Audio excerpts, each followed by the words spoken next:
Flatbeds of Fear.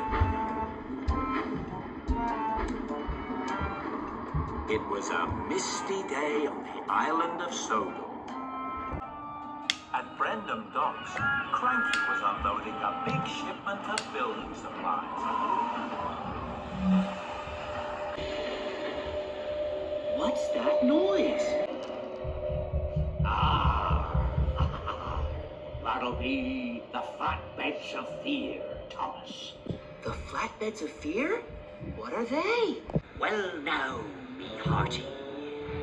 Long ago, an old engine was puffing along the tracks, pulling 3 flatbeds.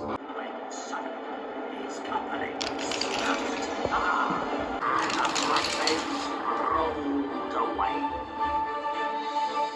Now the flatbeds roll the rails, a whistling and a wailing, and looking for an engine to couple up to. So, me hearty, beware the flatbeds of fear. They might come rolling after you. Enough of your tall tale, Salty.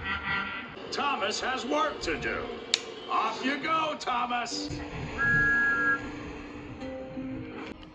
So Thomas was coupled up to the flatbed, and with a toot of his whistle, was on his way.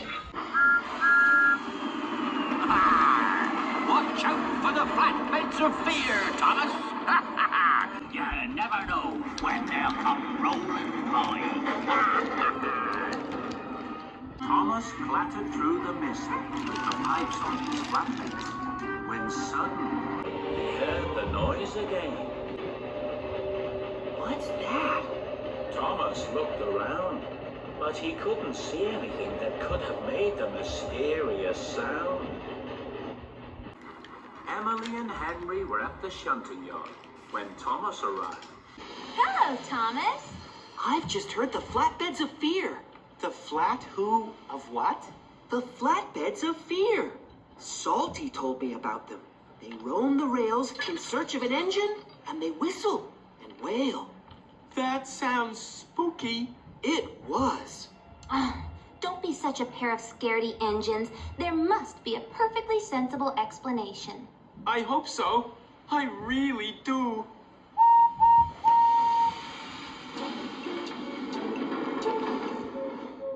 The next morning, Henry was sent to pick up the pipes from the shunting yard and take them to Vickerstown. I don't want to hear the Flatbeds of Fear. I don't want to hear the Flatbeds of Fear. Oh no! It's the Flatbeds of Fear! But it was just a cow in the field. I don't want to hear the Flatbeds of Fear. I don't want to hear the Flatbeds of Fear. Oh, it's the Flatbeds of Fear! But it was just the station master blowing his whistle. Henry finally made it to the shunting yard and picked up the pipes. I don't want to hear the Flatbeds of Fear. I don't want to hear the Flatbeds of Fear. Then Henry heard some whistling and some wailing. Oh no! That's not a cow in a field. And it's not the guard's whistle. It must be the Flatbeds of Fear. Henry was much too scared to keep on puffing. He slowed right down. So his driver took him onto a side, thinking there was something wrong. Henry stopped, and he wouldn't budge. Emily had to be called to take the flatbeds to Vickerstown. You are being very silly, Henry. There really are no such thing as the Flatbeds of Fear. But there are. I heard them. Nonsense. What did you actually hear? I heard a whistling and a wailing sound, just like Thomas said. Oh, well, I still think there must be a sensible explanation.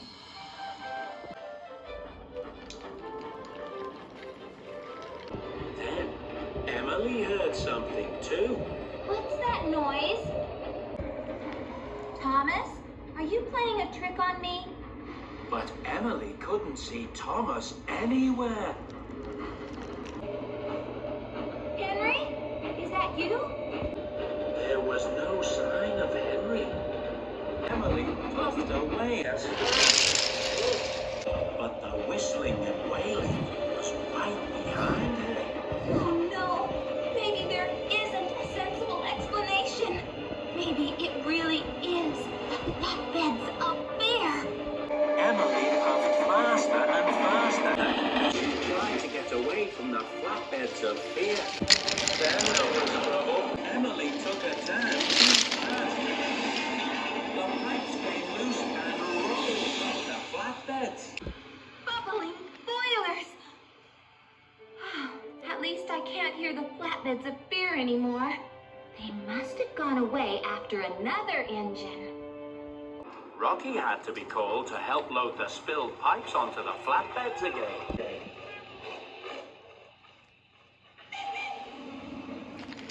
Meanwhile, Thomas was at the docks. Have you got some more pipes ready for me, Cranky? Keep your funnel on, Thomas. Nearly done. There's a bit of a breeze whipping up me hearties. Oh no! It's the flatbeds of fear! There are no flatbeds of fear. That's just the wind whistling through the pipes. Really? New engines. Salty, you said the whistling and wailing was the flatbeds of fear. That I did. But it might just have been the wind. You were teasing us all along. Oh, that's the way it is with us dockside diesels. That night, Emily was late getting back to the sheds. Oh, Thomas, you were right. The flatbeds of fear are real. What do you mean? You're the one who was right. There was a sensible explanation. Really? But I heard the sound, and it kept following me, and what explanation? It was one of Salty's tall tales. That noise was just the wind blowing through the pipes. Wind? Blowing through the pipes? Oh, I see. I knew it had to be something, and I wasn't really scared. But everyone knew that Emily really had been frightened. And after that, nobody ever spoke about the flatbeds of fear again. Except maybe Salty. And to this day, the flatbeds of fear roll the Sodor rails looking for an engine to couple up to. Oh, Salty, honestly.